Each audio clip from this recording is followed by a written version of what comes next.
What's going on, everyone? Welcome to Real Talk Real Estate. This is the David Greene Show. I'm David Greene, and I'm joined by my good friend and investing savant, Andrew Cushman. I used to call him the computer that wore tennis shoes, and now I call him the computer that wears snow skis, athletic shoes.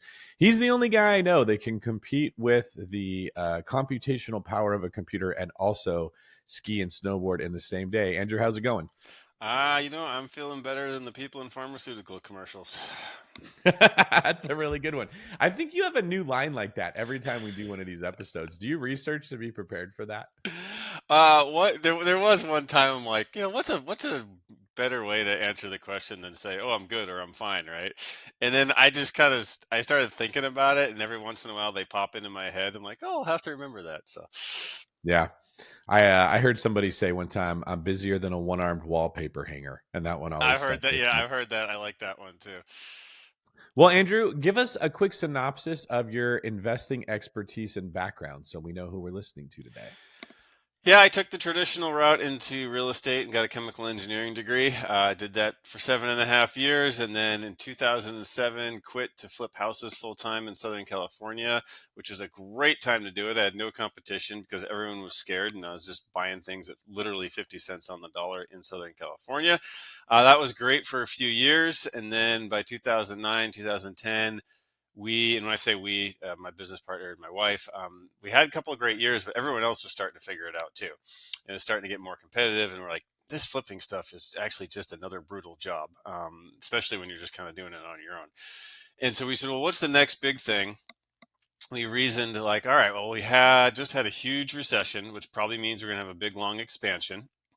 And everyone and their mother either just got foreclosed on and can't buy a house for 7 years, or they know someone who got foreclosed on and they're scared to buy a house for the next 7 years. So we have an expanding economy, which means job creation and rising incomes, but a whole bunch of people who can't buy a house. So that means rentals are probably going to do really well. So we said, well, how do you scale rentals? Apartments. So we actually called our one of our single family flipping coaches and said, do you know anyone who does apartments? And he said, actually, I do. He connected us with a guy who had done about 800 units. We hired him as a coach. Our first deal is we went and syndicated 92 units on the other side of the country in Macon, Georgia, which I wouldn't buy there today, but it was our first deal and it worked out just fine. And at this point, we're just a hair under 3,000 units. We have don't have any properties that are in distress. Everything in the portfolio is distributing from cash flow. So we didn't have anything blow up in the last few years. Not everything is hitting pro forma because the market did shift, but nothing's in trouble, and we're gearing up for the next cycle. So. Let's talk a little bit about the market shift that you referred to. If someone's listening to this and they're not a multifamily geek, maybe they don't know what people mean when they say cap rate. We won't explain cap rate, but just explain what happened in the market that gave us so many headwinds in the multifamily space when previously it was like so hot, if you touched it, you'd burn your hand. Yeah, there's quite. I mean, part of what happened is the last few years of the last big upcycle was artificial, meaning we had, everyone calls it ZIRP, which just stands for zero interest rate period, where the Federal Reserve and really the government as a whole held interest rates artificially low. And if interest rates are near zero, that means capital or money is basically free. Yeah. And so if you can borrow money at almost no cost and then go invest it in something that produces a yield, that's a lot of, in a sense, free income, free money. And so that is part of why prices for apartments and really almost everything else, the stock market and all other types of real estate, kept going up, is because there was so much money in the system looking for yield. And so it pushed cap rates artificially low, which means prices went artificially high. And then you add on to that the COVID spasm of free money, however many trillions it ended up being. And actually, we still have some of that in the system. That's part of why apartments and real estate has not come down as much as everyone expected, is because there's still a ton of liquidity out there looking for yield. So those are the two biggest factors. Is we just had abnormally low interest rates and abnormally high liquidity. So basically, when the government created a lot more money in the supply and they kept interest rates incredibly low, if you just put the money in the bank and saved it, inflation eroded at the value of that money because they kept making more money. So you felt pressure. I got to put it somewhere that it's going to get me a return. Otherwise, I'm going backwards. At the same time, interest rates were incredibly low. So you couldn't just go put it in a savings account or a CD or one of the like traditionally safe investments because rates were too low. They weren't keeping pace with inflation. So a lot of people were able to get a lot of this money together and they said, where are we going to put it? Let's put it in apartment complexes because we can borrow really cheap money to buy them and we have to put it somewhere. And that created this ridiculous demand that was artificially high. Like normally people don't want to buy apartment complexes. There's not enough it's like so much work for what you're going to get out of it in a normal environment. But in this environment, it wasn't. And then we saw all these people getting into it that didn't really know what they were doing. But if you could just halfway stumble your way through the process of buying an apartment complex, as cap rates kept going down, meaning there was more and more demand for these things, then the value of them kept going up and you could do a terrible job operating it, but you still made money because of a combination of inflation and cap rates compressing. And it was just a free for all. Like it was a nuts environment. I remember there was a movie I watched as a kid where someone was given $1 million and they were like, you have to spend all this money in 1 week or 1 day or something like that. And if you don't spend every single dollar, then there's a punishment. But if you can spend $1 million in 1 week, you get some reward. He's just buying everything he could possibly find. It kind of reminds me that's what the market felt like at one point. And then something changed. And what was that? Inflation all of a sudden spiked up to 9%. And I know there's a lot of discourse out there about how do you actually measure inflation and can you trust the numbers and all that. But just for the sake of discussion, we'll go with the official numbers. Okay. So it went from 2 to 3%, spiked all the way up to 9%. So all the doom and gloomers who have been saying inflation is going to spike for the last 20 years, we're finally right. They finally got to take their victory lap. And so obviously, 9% inflation is not good. It basically destroys the buying power of any cash on hand. And so, wealthy people who own a lot of assets like real estate, stocks, they tend to do okay because those assets inflate. But people who don't own assets, which is something like 60% of the country, who are more or less just living off their income, it absolutely crushes them because groceries are going up 20% and they got a 3% raise, and all of a sudden a comfortable life 12 months later is getting really tight, and then another 12 months and they can't make it happen. So one of the Federal Reserve's main jobs is to control inflation at an arbitrary target of 2%. That actually came, well, why is it 2%? Well, it's because New Zealand decided in the 90s that was a good target. We said, oh, us too. So they like inflation around 2%, and they like to keep unemployment relatively low. They call it the dual mandate. And so when inflation hit 9%, at the beginning of it, the federal funds rate was 0. And what that means is that's just the rate that the Federal Reserve basically controls for banks lending money back and forth to each other. And so the Federal Reserve very rapidly took it from 0 all the way up to, I don't remember if they topped out at 5.25 or 5.5, but somewhere up in the fives. And the reason that caused such a disruption in the real estate market, and especially multifamily, is for the last few years of the boom, in order to make deals work, people were going out and getting floating rate bridge loans. And we'll say, well, why would you do that? Let me step back a bit. So if you get a mortgage on a house, right, you go out, typically, your rate's 4%, 5%, 6%, and that's what it is for 30 years. A floating rate loan, it adjusts. It takes an index like SOFR, SOFR, which is based on the federal funds rate.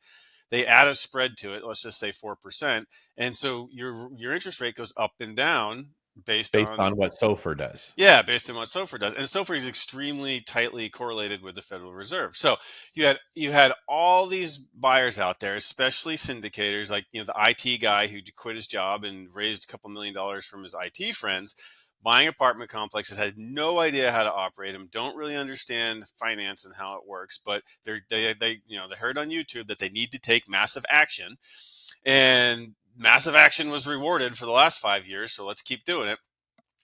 And so they went out and bought these apartment complexes and other types of real estate with a floating rate loan, because at the time you had zero plus a spread. That meant your all in interest rate. I saw people getting loans where their all in interest rate was 2.5%. Well, guess what? You can overpay for a piece of real estate if your debt's at 2.5% and still cash flow. The problem is those type of loans also come with very short time frames, typically 2 to 3 years, and then they're due in full. Yes, they can be extended, but you have to qualify for it. And so what happened is during that, let's just say 3 year period, the base rate went from 0 to 5.25. So your all-in rate went from 3% to 8%. Now that property no longer can pay the mortgage. And oh, by the way, the mortgage is due in full. And in the meantime, the economy softened and we delivered, hundreds of thousands of units. And so rents are down. So the value of and insurance went way up, and wages went up, and everything else went up. And so the net operating income of the property went down. So the value of the property went down. And all of a sudden, what you have is you have a property that someone bought for 20 million that is now worth 14 million. Their debt is 18 million, and it's due today. And you can't refinance it because the value is down and the interest rate is 2.5 times what it was. That's what caused the problems. So you're forced to refinance your property, or your rate has adjusted to the point that it's not cash flowing anymore. One of the two things are going to happen. And so normally you would either refinance the property when your note is due, or you would sell it to somebody else. But in this case, you can't do either one. You can't refinance it because rates are too high and it won't cash flow, and banks make loans based off a debt service coverage ratio, which is a way of making sure that the property can afford its own debt. And nobody wants to buy it for the price you paid for it because rates are way higher, insurance is way higher, expenses are way higher. So in order for them to make a cash flow, they got to pay a lower price. And we are now smack dab in the middle of this kind of ticking time bomb. But because there is so much capital still out there, you referred to the liquidity in the market, they're not all hitting as foreclosures and just stacking up for everybody to go in and buy at cheap rates. Wise investors are stepping in with a lot of money and they're buying some of the best inventory. Do you see something different than that happening with the non-primo products? You mean like class C and B, kind of Yeah. the lower end? Yeah. So what's a little different in that space is that's where you're really more in class C, is that's where you're seeing not only financial distress, but operational distress. There's some properties in some markets, like Houston is one that kind of stands out in my mind, where they're very demographically concentrated. And with the change in immigration policy, there are some properties that in 1 month's time went from 98% occupied to 82% occupied. And now all of a sudden you've got a debt problem and an operational problem.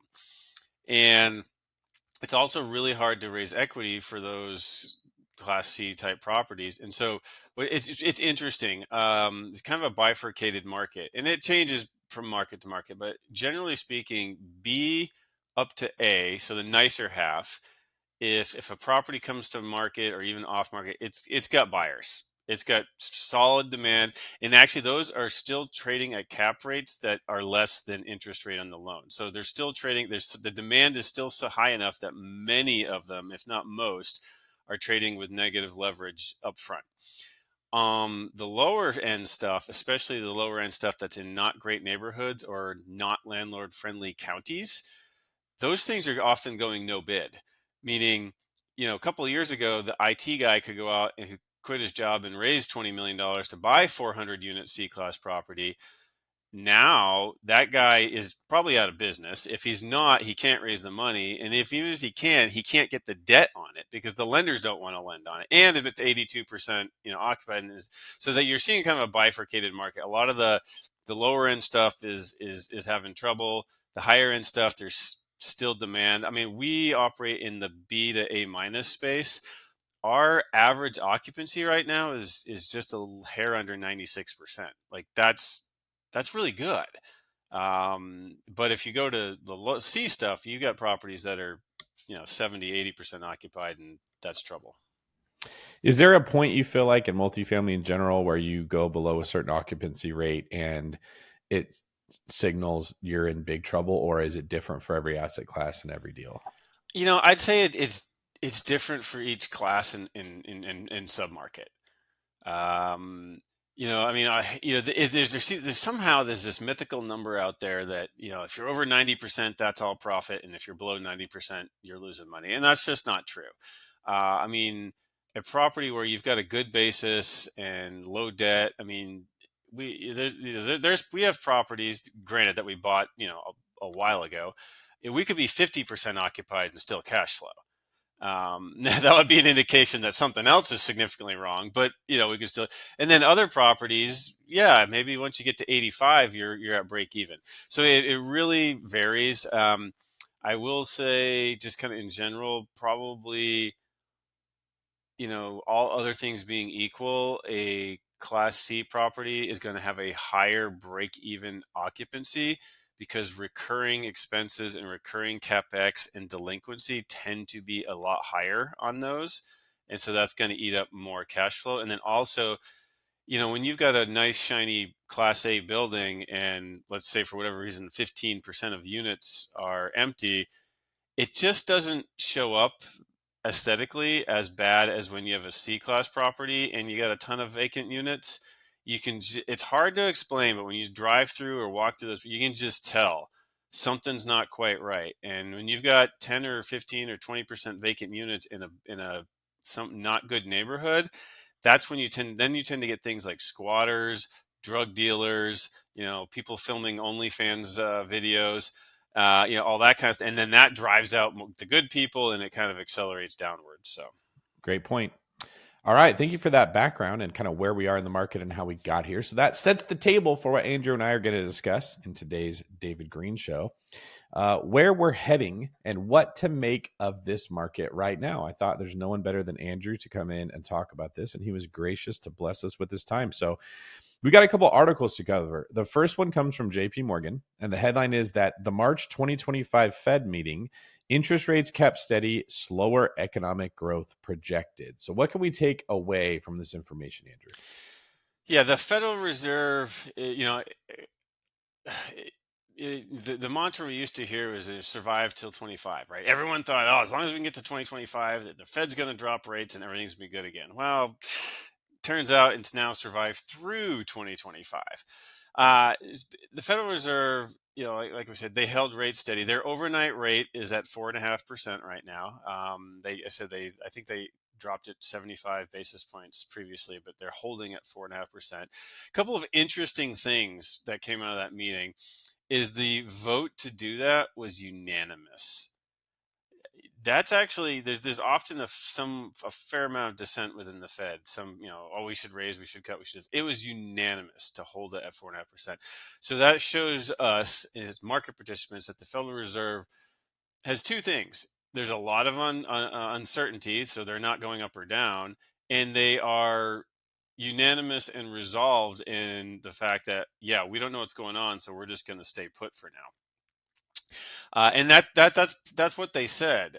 They said that the uncertainty was because of tariffs, federal layoffs, oscillating data. I mean, for anyone who follows the market, on Monday you'll get a report that says the economy is crashing and we've got a depression coming, and then on Wednesday the next report says things are stronger than expected and everything's going to be inflationary because the economy is gangbusters. Even the Federal Reserve is saying that the data is just all over the place. There's different reasons for that.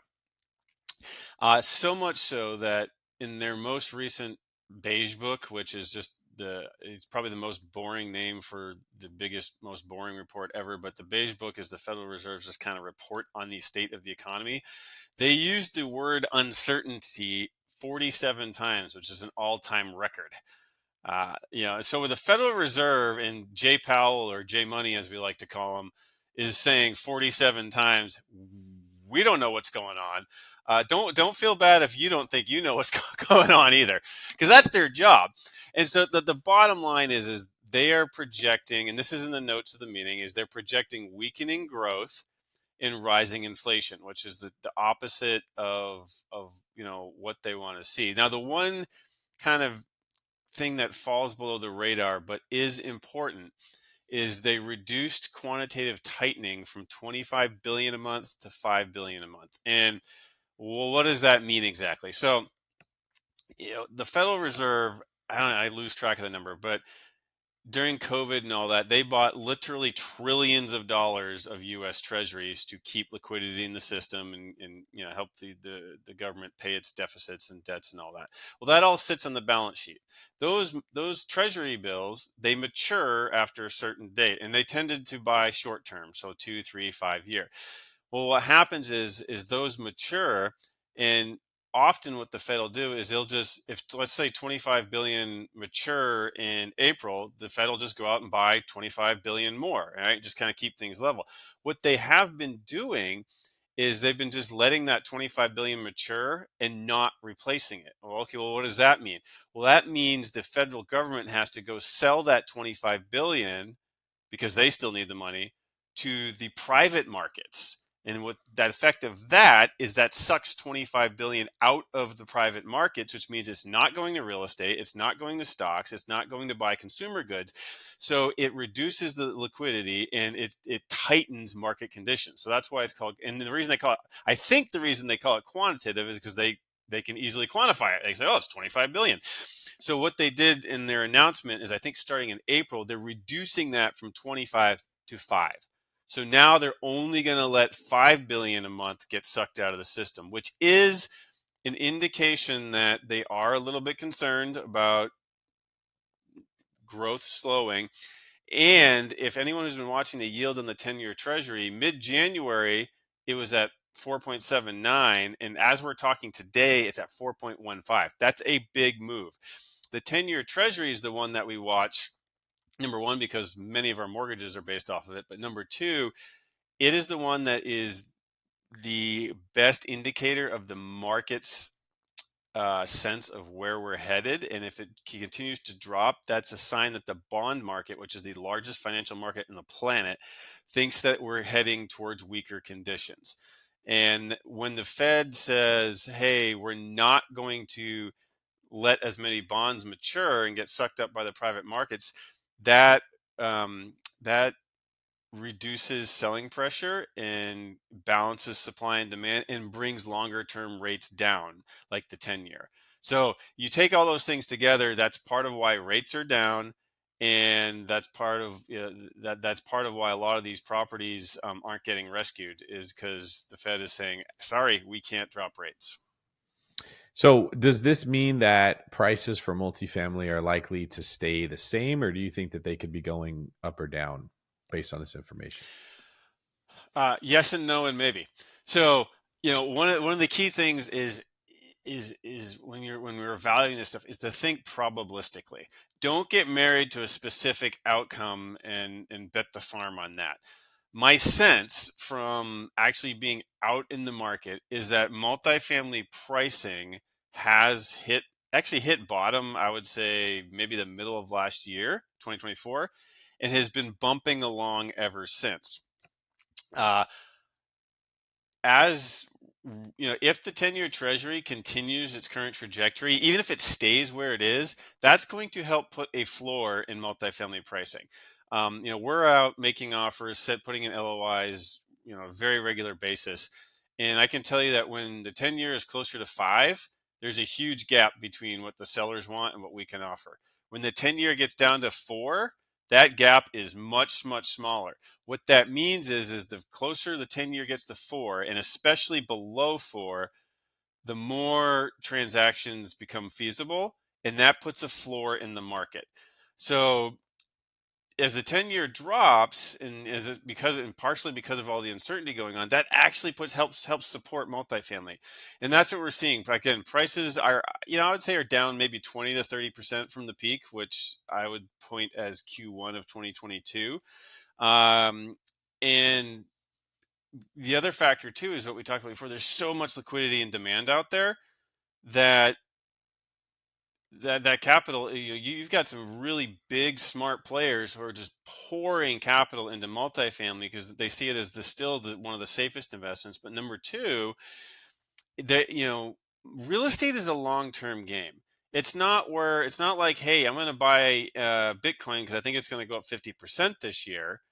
You're buying real estate because you're saying, well, I think 5 or 7 years from now, the rent and the NOI and the value is going to be far higher. So as long as I have my downside protected, it's okay if I'm kind of breaking even today, or maybe my cash flow is light today, but I'm expecting that to be significantly higher down the road. And that's because of inflation. Uh, Inflation, yes. Inflation it doesn't help. Everyone says, "Oh, real estate's a great thing to hold in inflation." That is true, but not necessarily for the reasons that are often touted. Because inflation can hurt real estate, and it has in the last couple of years.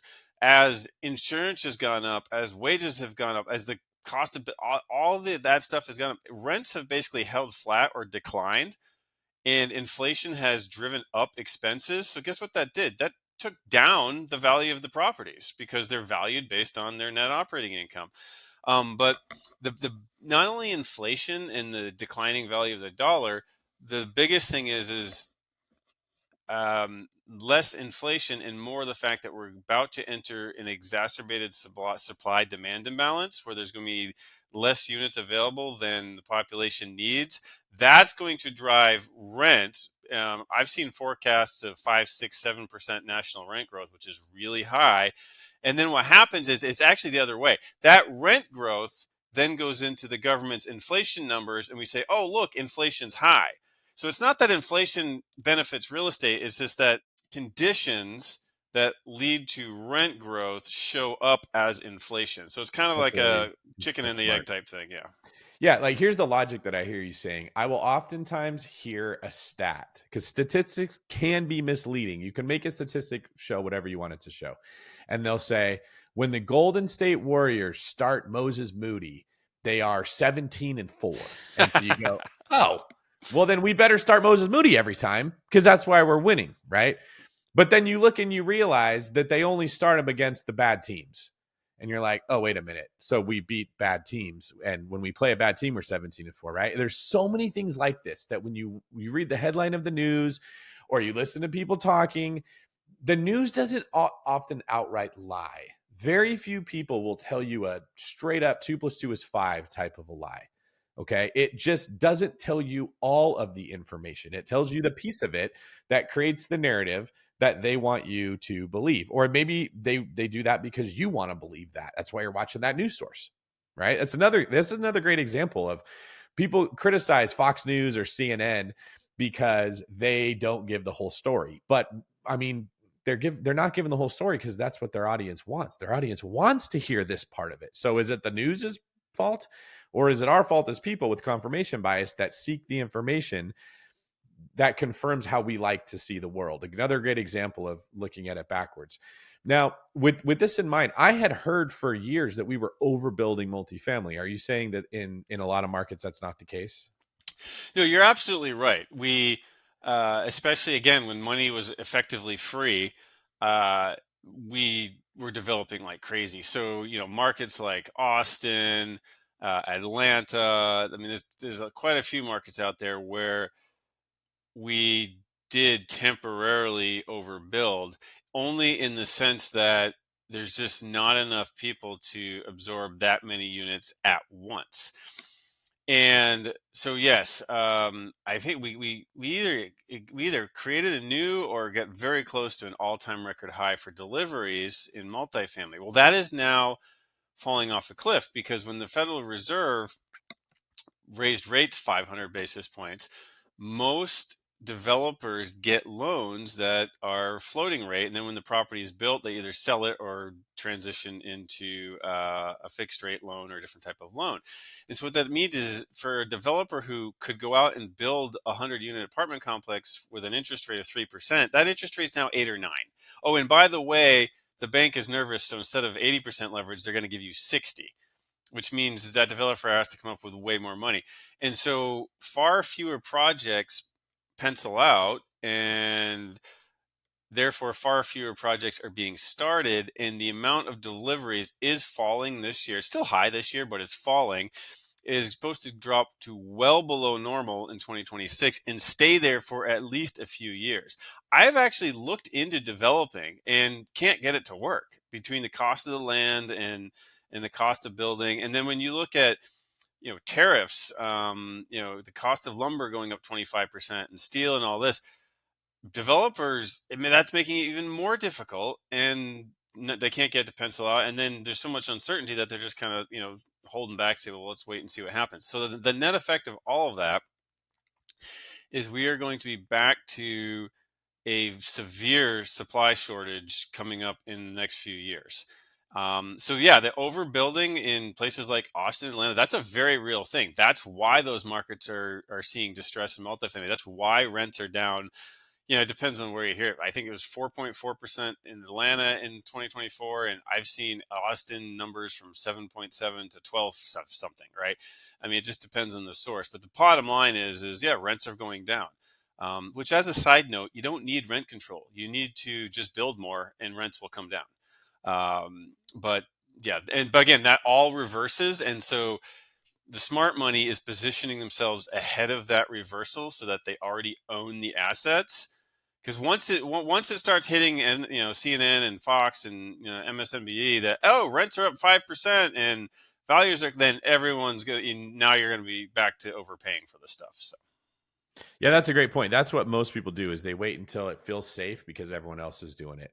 But the smart people do it before everyone else is doing it when it doesn't feel safe, but it is safe. I'm not saying go buy something just because it's crashing, you should buy it. But when you have the information and the data, there's usually a gap period of time before everybody else catches on to what's going on. You also said something really profound there, that we don't need rent control, which is the process of the government creating a regulation that says landlords are not allowed to increase their rent. That creates all kinds of problems. But what we need is letting the free markets do what they do and create a supply-demand equilibrium. So if you're somebody who's interested in this kind of stuff, if you like listening to Andrew talk, research Adam Smith and the invisible hand. He was kind of one of the first people that talked about like how markets tend to work. And if you can understand supply and demand, you can understand exactly what makes real estate prices go up and down, what makes residential real estate valuable, why they go down at some time, why rents go up or down. Everything starts to make sense. All right, moving on to our next article here. We have something out of Yield Pro that states Blackstone is making $10 billion multifamily purchase. Now, I think a lot of people assumed when we knew that multifamily cap rates expanded really quickly and they couldn't sell or refinance their properties, we just all figured there's going to be a lot of foreclosures. There's going to be a great buying opportunity. And for some reason, this stuff seems to get sucked out of the market before you ever see the foreclosure, Andrew. So what's going on with Blackstone? And what are real estate funds? yeah, so there's a couple of reasons for that. Yeah, I mean, I thought in 2024, like, oh man, all right, cool, the deals are coming. It's like, oh, that never happened. So I was even off on that. I fully underestimated the ability of the market to extend and pretend.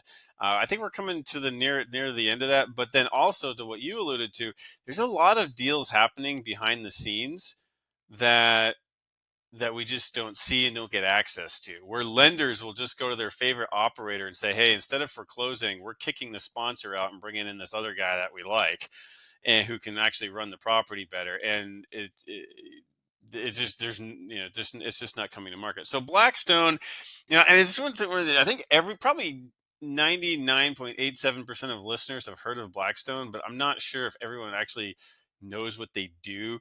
Yeah, it's kind of like one of those Bond villains in the movies, like it's like this shadowy, rich, powerful thing.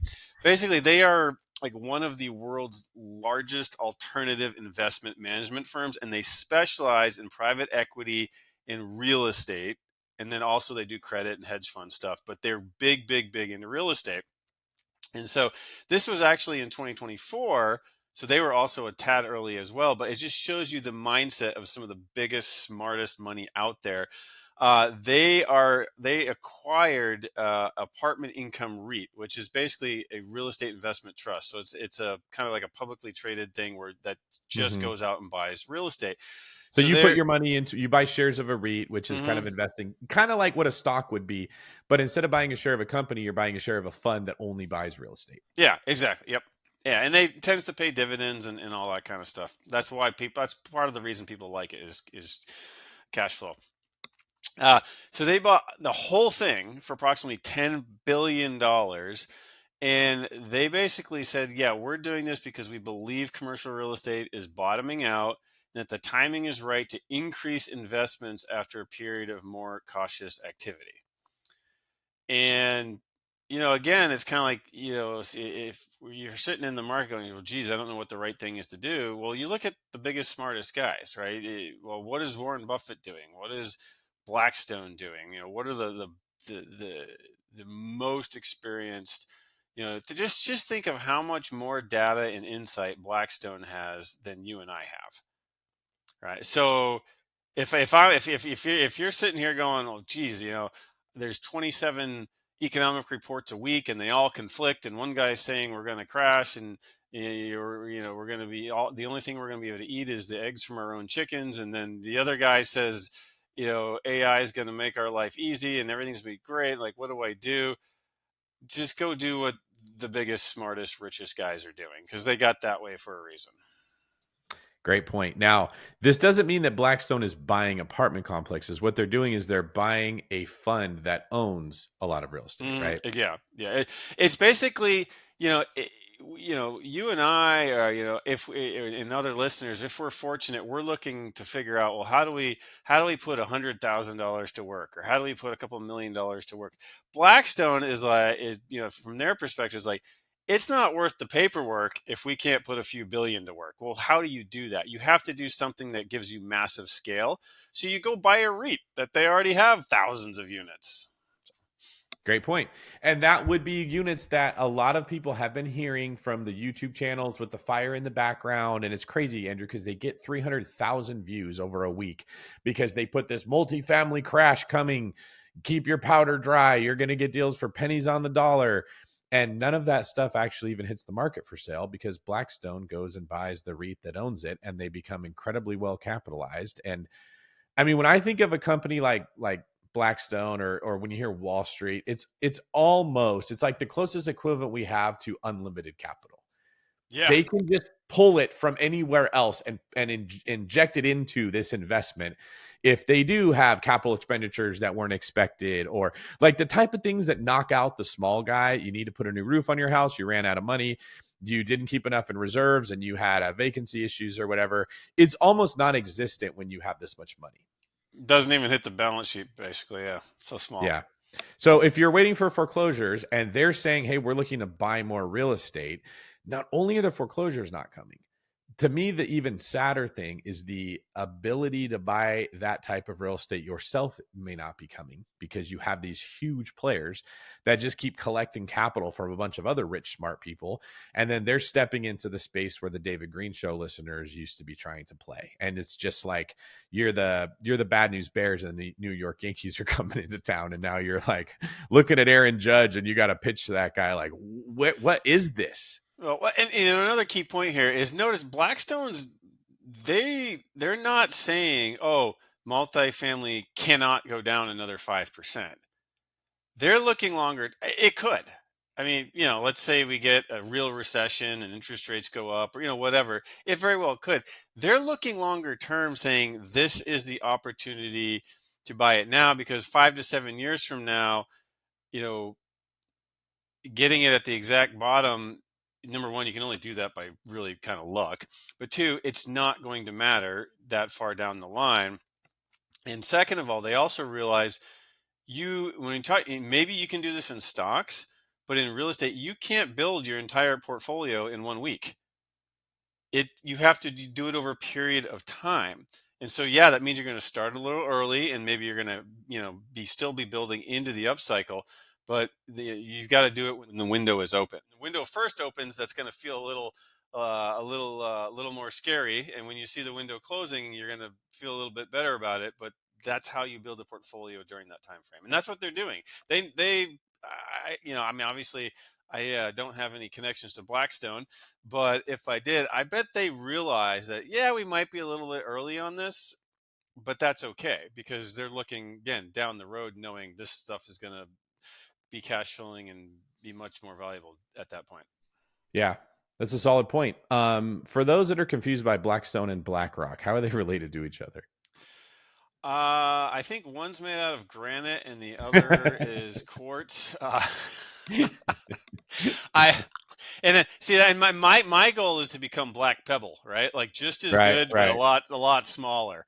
I actually don't even remember myself. That's So- funny. I mix them up all the time. I want to be the Black Pearl, oh, right? there you go. Like Yeah.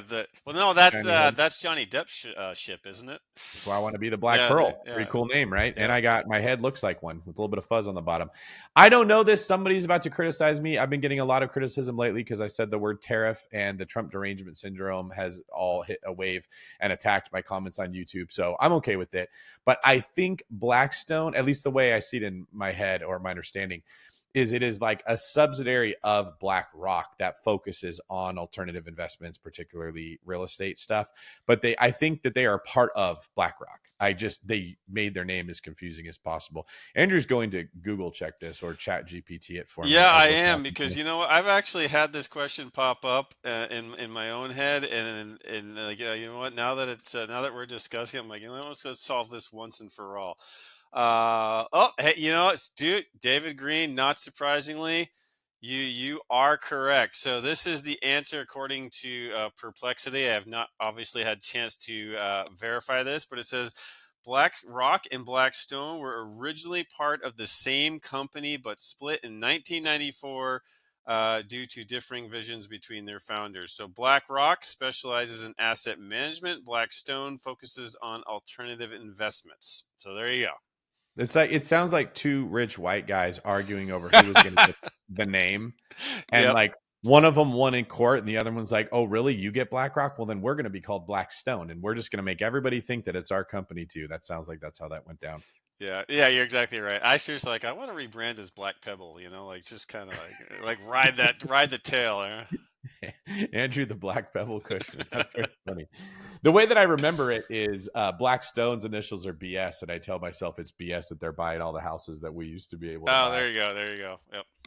All right. Next article comes from Business Wire, and it says that KKR acquires 2.1 billion multifamily portfolio from Quarterra.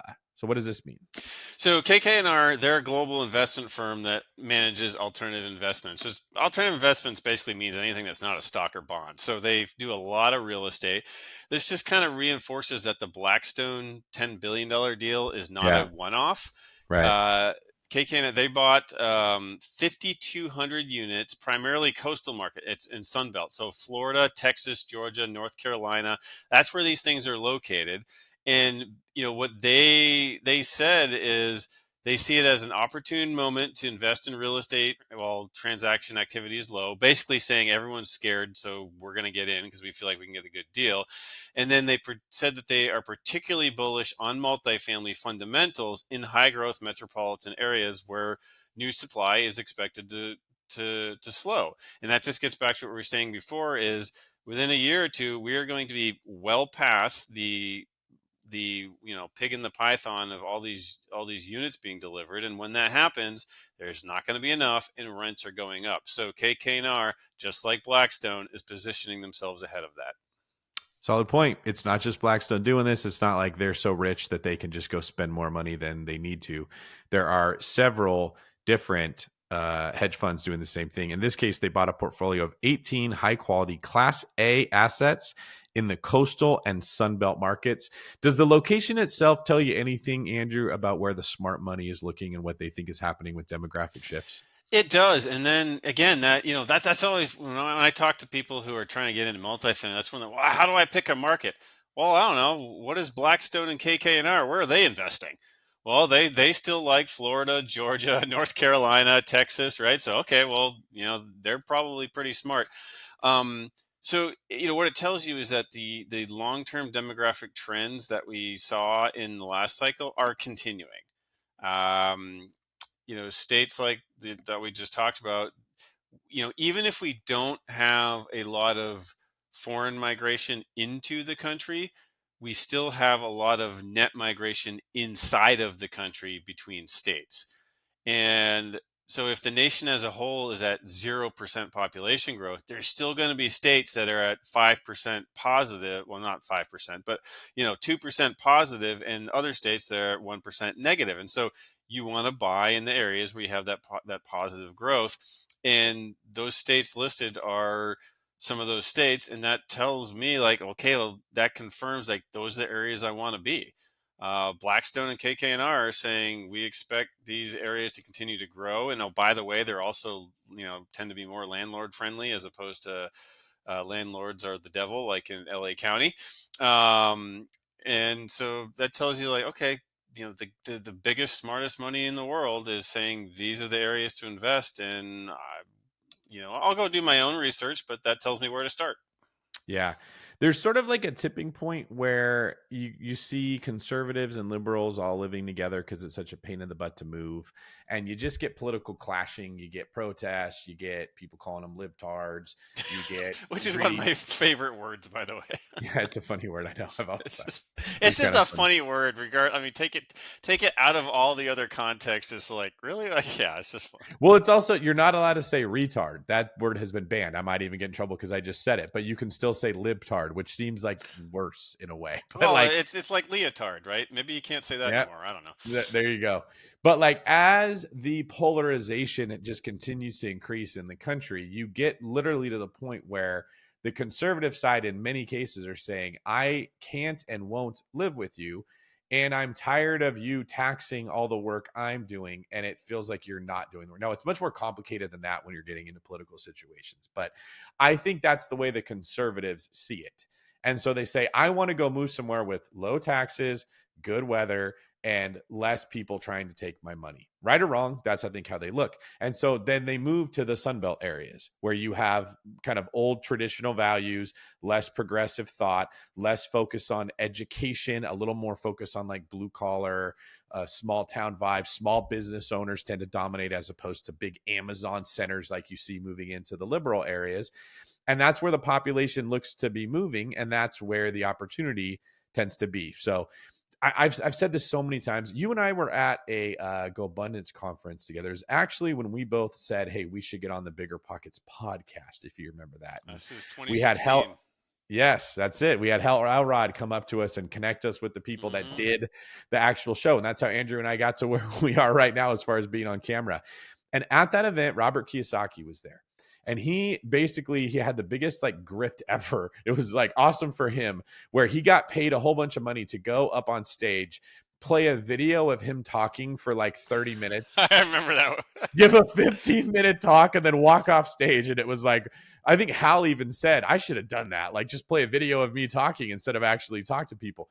But in that video, one of the things he said always stuck with me. He said, foolish people get caught up in whether you should be heads or tails on the coin. This would be, in this case, conservative or liberal. The wise investor sits on the third side of a coin, which is the edge. And they look and they see, what are the heads people doing? What are the tails people doing? What decisions are being made politically? And how does that affect the money markets, which in this case is where people are moving? And that's all that we're asking people to do. Listen to the show. I don't really care which side of the aisle that you vote on. But if you're trying to increase your wealth, don't get blinded by being angry at the people that vote differently than you. Just look at what's happening and make decisions based on that, which is what we're talking about. Now, our next article comes out of the multifamilydive.com, and it states that apartment completions fall. Multifamily starts rose month over month in February, while single family hit a 12-month high. So what is this telling us? So this is one of those articles that there's a lot of confusing data points in there, because they talk about, well, monthly and then yearly. And when you look at short time frames like monthly, you get a lot of noise.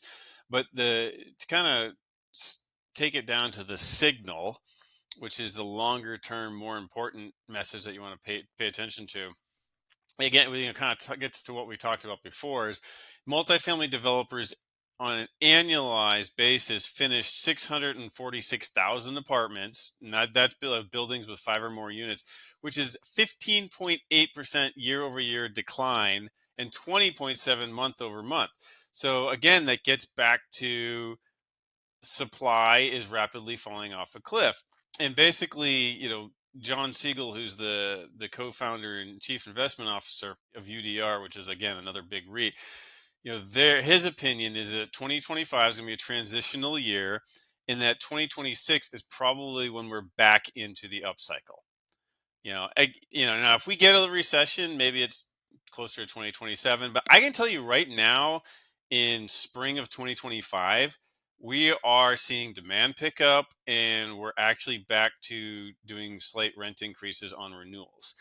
Part of that's seasonal, but that may be the fact that again we're starting to shift into an upcycle.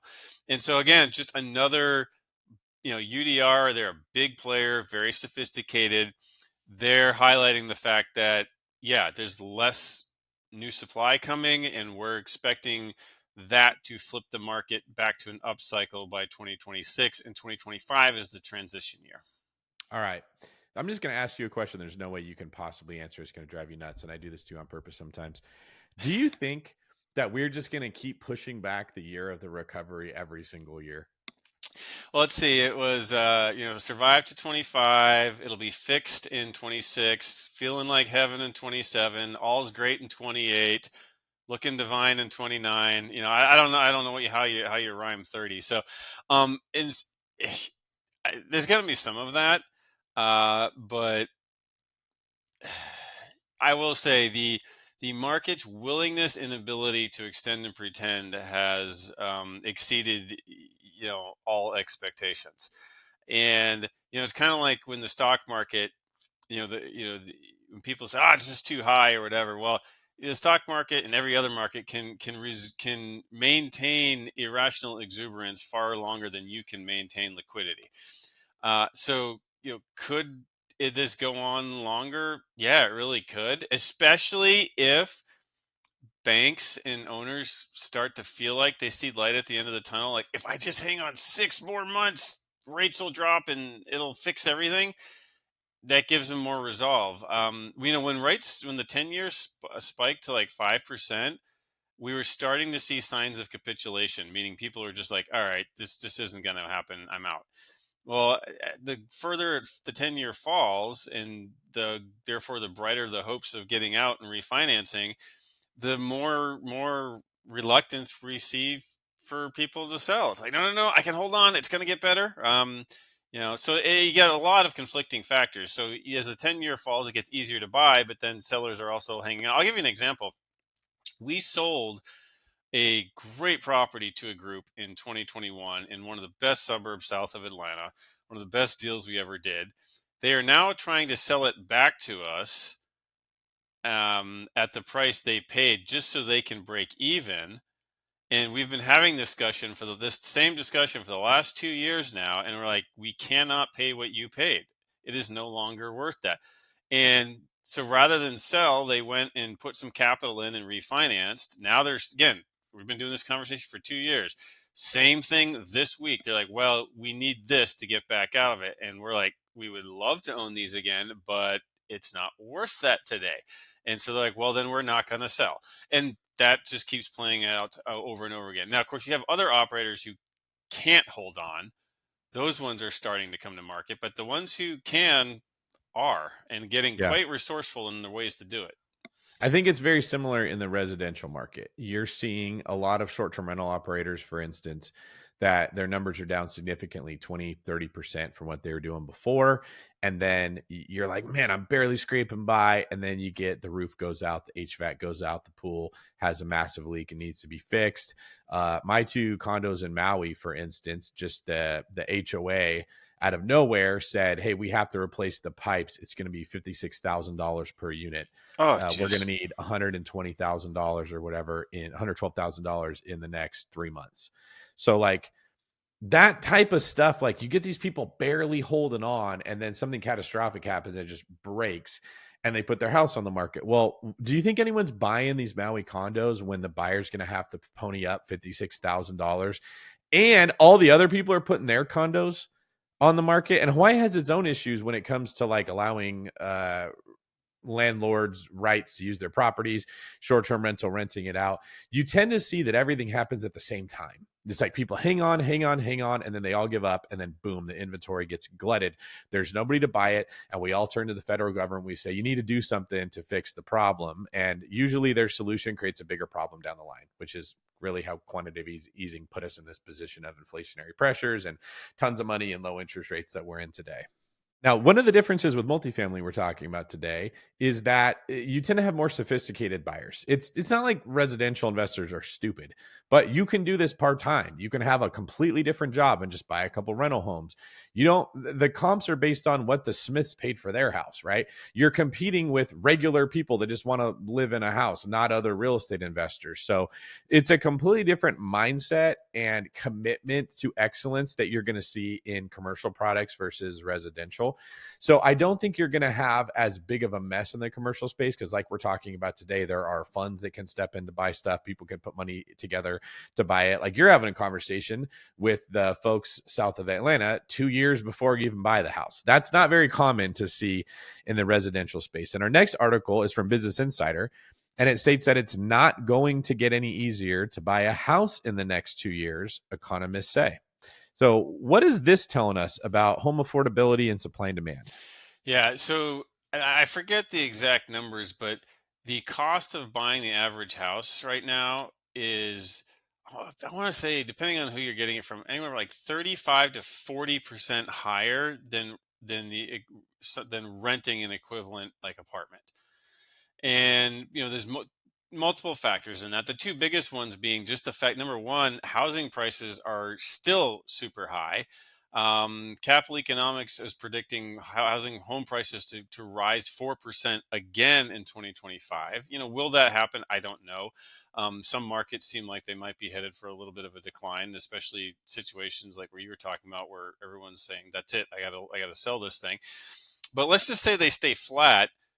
You know, with prices at an all-time high, you couple that with mortgage rates are now at what, in the sevens or high sixes if you're getting a 30-year fixed. I'm not in the single family market, but is that about where they are these days? High sixes right now. Okay, so Yeah. high sixes, where they used to be in the threes, but the prices haven't come down to adjust for the fact that the debt doubled. What that means is most people, the vast majority of people, can't afford to buy a house. They can't come up with a down payment on an $800,000 two-bedroom house.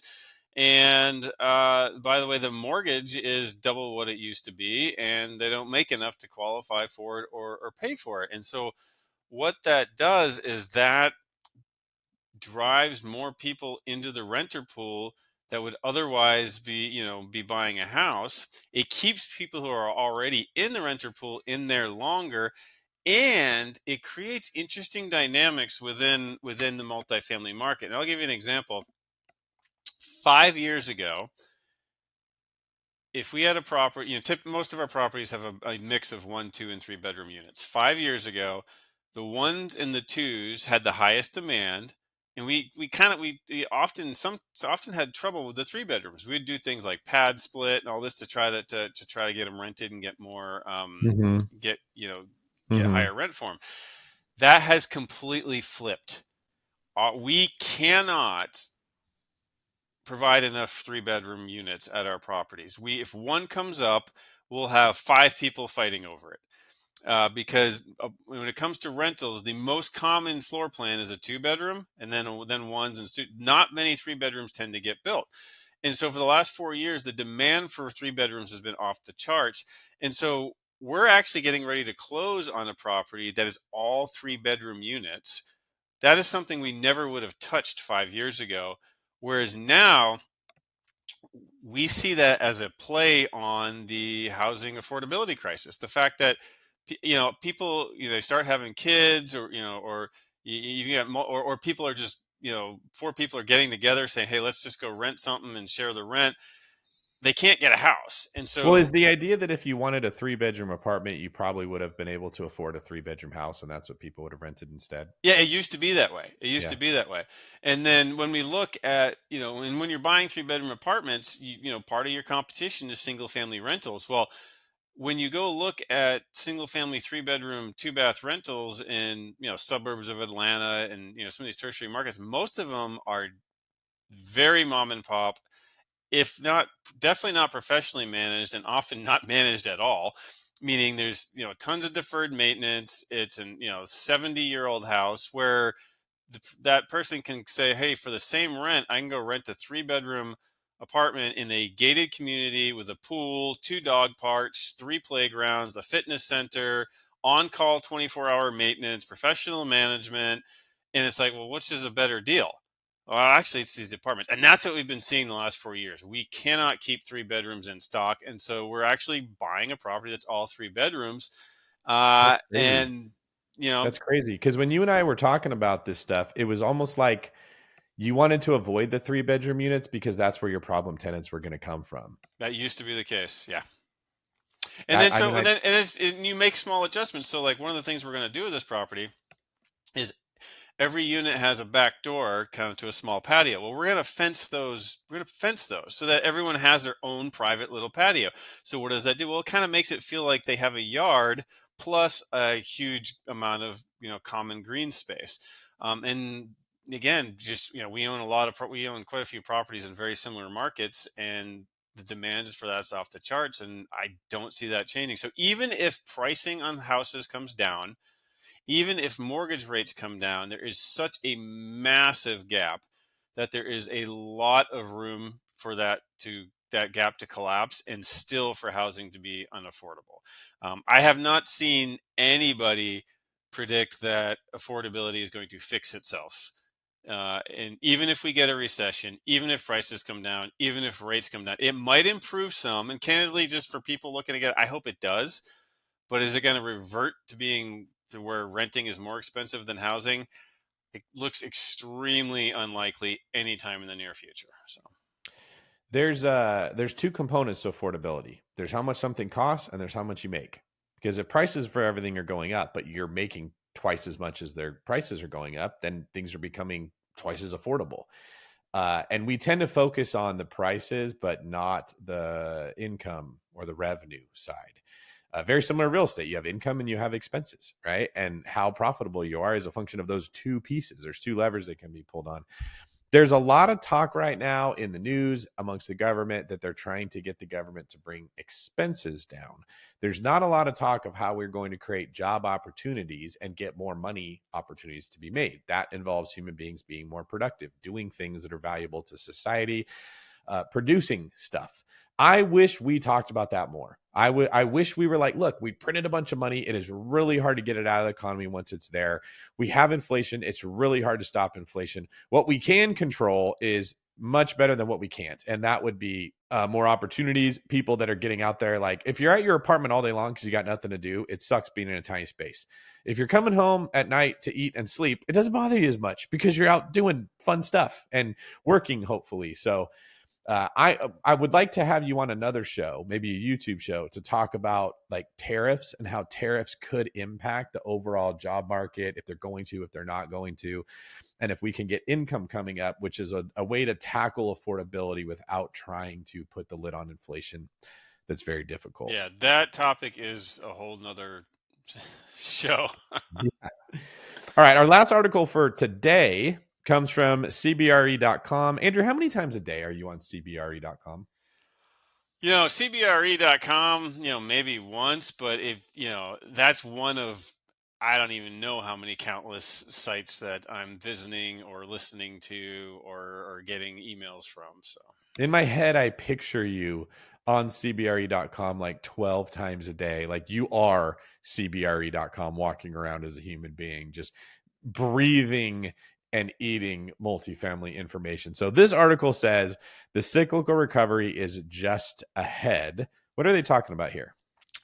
so yeah, what they're talking about is, we are now, I don't know, 2.5 years into a period of price decline and rent decline. Well, that's a normal business cycle, normal real estate cycle. And, for lots of reasons that actually wasn't allowed to happen for, Mm. quite a while here. We extended the last cycle a little too long, a little too far, but we're finally reverting to a down period, which feels like it's bottoming.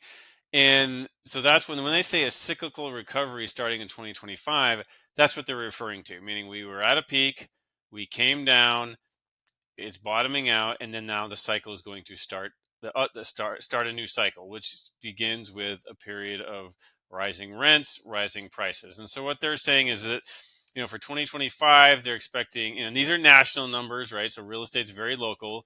You'll have Mm-hmm. some markets that are down, some are up. Like I think Austin still falling, but we're raising rents in some of our markets, so it all averages out. But they're predicting 2% rent growth in 2025 by the time we get to the end of the year. They said, especially in Sunbelt and market regions, as the record supply dwindles down. So again, that gets back to the areas where people are moving and you have the highest growth.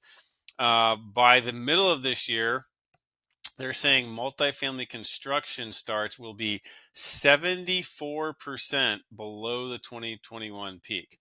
So they're saying that all the new projects that were starting in 2021, by the end of this year, it's going to be a quarter of what that was. And so you're like, well, like 2021, that was kind of the peak of the froth. So, what is it compared to normal?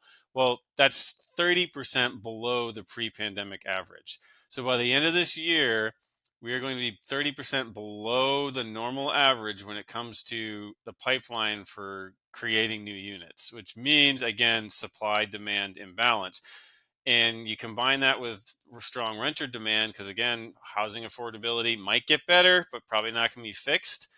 And then you put that into an area where people are moving, and you've got really, really strong fundamentals. And actually, they did put some numbers to the housing and affordability. We weren't too far off. So they put the cost premium of home ownership compared to renting at 35%, meaning it's 35% higher to get a mortgage than to rent an apartment. And then that's going to continue to drive rental demand. And they expect that gap to narrow to 32%. So that is, in the right direction. Yes. Is that going to change the dynamics of the market meaningfully? Probably not. Good stuff there. All right. We went through quite a few articles. We shared a lot of information. This might be one that you folks want to listen to again because you'll absorb some stuff the second time that might have not saturated all the way in the first time. That's normal whenever we're talking to Andrew. How can we sum up the information that we just gave today? Give me the Chat GPT bullet points of everything that we covered. If I were to chat, if I were to, chat, if I were to Andrew GPT it would be, yes, there's a ton of uncertainty. Yes, it's scary out there.